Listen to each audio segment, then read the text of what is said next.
প্রাথমিক শিক্ষা পর্ষদ সমস্ত জেলার ডিপিএসসি এবং ডিআইদের উদ্দেশ্যে ছুটি সংক্রান্ত একটি গুরুত্বপূর্ণ নির্দেশ জিমেল মারফত পাঠিয়েছে। উচ্চ মাধ্যমিক পরীক্ষা শুরু হচ্ছে আগামী ৩রা মার্চ এবং শেষ হবে 18ই মার্চ। যে সমস্ত স্কুলগুলি এবছর ভেন্যু হিসাবে নির্বাচিত হয়েছে তার সংলগ্ন যেসব প্রাইমারি স্কুল রয়েছে সেই সব স্কুলগুলি উচ্চ মাধ্যমিক পরীক্ষা চলার দিনগুলিতে ছুটি থাকবে।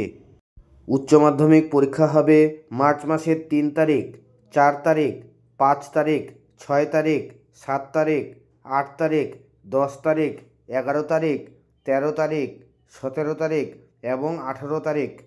এই সমস্ত পরীক্ষার দিনগুলিতে যে সমস্ত স্কুলগুলি ভেন্যু হিসাবে নির্বাচিত হয়েছে তার সংলগ্ন যেসব প্রাইমারি স্কুল রয়েছে সেই সব স্কুলগুলি ছুটি থাকবে।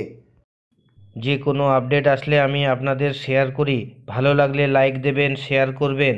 আর আপনি যদি আমার চ্যানেলে প্রথমবার আসেন তাহলে এই ধরনের ভিডিওগুলি পাওয়ার জন্য চ্যানেলটিকে অবশ্যই সাবস্ক্রাইব করবেন এবং পাশে থাকা বেল চিহ্নটি টিপে নোটিফিকেশন অল করে দেবেন।